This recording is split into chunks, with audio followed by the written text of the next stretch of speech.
आज हम में से बहुत से लोग अमीर बनना चाहते हैं, लेकिन कुछ लोग इतने अमीर बन जाते हैं कि वो एक पूरा देश ही खरीद सकते हैं और कुछ लोग गरीब और मिडिल क्लास ही रह जाते हैं। मुझे आज भी याद है वो दिन जब एक पिता अपने बच्चों को उस रास्ते से नहीं ले जाता था जिस पे खिलौनों की दुकान होती थी।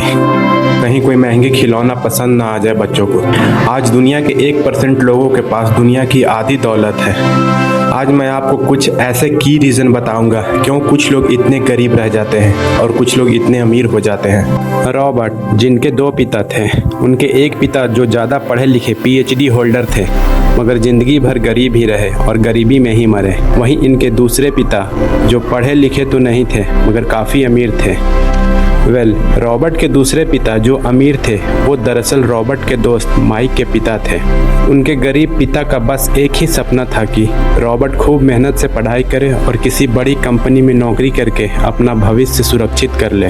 मगर रॉबर्ट के दूसरे पिता जो अमीर थे वो चाहते थे कि रॉबर्ट अपनी ज़िंदगी में कुछ चैलेंज ले, क्योंकि सारे सबक सिर्फ स्कूल में ही नहीं सिखाए जाते। कुछ सबक ऐसे होते हैं जो इंसान अपने ज़िंदगी के तजुर्बों से सीखता है। स्कूली पढ़ाई सिर्फ अच्छे ग्रेड दिला सकती है मगर ज़िंदगी की पढ़ाई बहुत कुछ सिखाती है। बेशक पढ़ाई लिखाई की अपनी अहमियत है, लेकिन इसके भरोसे बैठकर ही सब कुछ हासिल नहीं किया जा सकता। रॉबर्ट के दूसरे पिता की गणना अपने राज्य के अमीरों में होती थी। इसका कारण रॉबर्ट ने उनकी फाइनेंशियल लिटरेसी को दिया था। और यही सबसे इम्पॉर्टेंट बात जो रॉबर्ट ने अपने अमीर पिता से सीखी, फाइनेंशियल लिटरेसी, जिसका मतलब है एसेट और लायबिलिटी के बीच का डिफरेंस। रॉबर्ट ने काफ़ी इजी शब्दों में इसका मीनिंग बताया है। एसेट कोई वो चीज़ होती है जो आपको पैसे बना के दे और फ्यूचर में इसकी मार्केट वैल्यू भी बढ़ने की पॉसिबिलिटी हो। और लायबिलिटी कोई ऐसी चीज़ होती है जो आपके जेब से पैसे ख़त्म करे और समय के साथ इसकी मार्केट वैल्यू भी कम हो जाती है। अमीर लोगों के अमीर होने का यही फंडा होता है, क्योंकि वो अपने असेट बनाते हैं और अपने पैसों को काम पर लगाते हैं। वो बोलते हैं ना, पैसों से ही पैसा कमाया जाता है। जबकि मिडिल क्लास लोग ज़्यादातर लायबिलिटी पे खर्च करते हैं।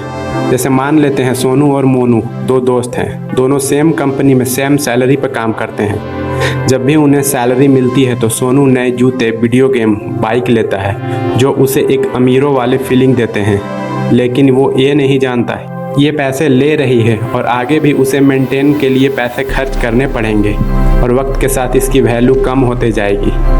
लेकिन मोनू तब तक वो ये सब चीज़ें नहीं लेता जब तक बहुत ज़रूरी ना हो। वो पैसे जमा करता है और असेट पर खर्च करता है, जैसे रियल एस्टेट, बॉन्ड, स्टॉक, जिसकी वैल्यू भी समय के साथ बढ़ती जाती है। 5 साल बाद मोनू करोड़पति बन गया, जबकि सोनू वहीं का वहीं रह गया और अपने कम सैलरी को कोसता रह गया। रॉबर्ट का मानना था कि गरीब और मिडिल क्लास लोग पैसों के लिए काम करते हैं, जबकि अमीरों के लिए पैसा काम करता है। ये लोग नौकरी की सुरक्षा और पेंशन के लिए काम करते हैं। ज़्यादा पैसा कमाने के लिए वो लोग ज़्यादा मेहनत करते हैं, जबकि अमीर लोग सीखने के लिए काम करते हैं। काम सीखने के बाद पैसा अपने आप आता है। नए नए तरीके खोजते हैं। इसलिए बच्चों को शुरू से ही स्कूल में फाइनेंशियल लिटरेसी की क्लास दी जानी चाहिए और उसे सूचना युग के लिए तैयार करना चाहिए, ना कि स्कूल जाओ और अच्छे नंबरों से पास हो।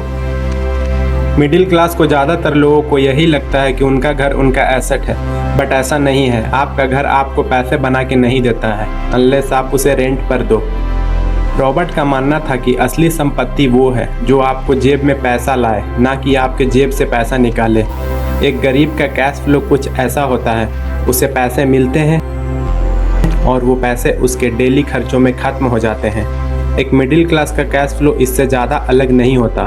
उसे पैसे मिलते हैं और वो पैसे उसके एक्सपेंडिचर और लायबिलिटी में ख़त्म हो जाते हैं। इसलिए गरीब और मिडिल क्लास में ज़्यादा फ़र्क नहीं होता।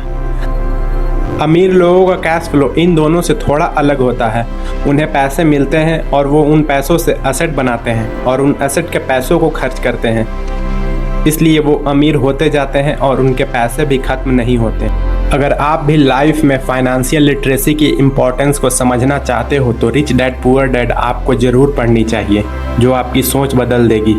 अगर आपको वीडियो अच्छी लगी तो लाइक और सब्सक्राइब ज़रूर करना।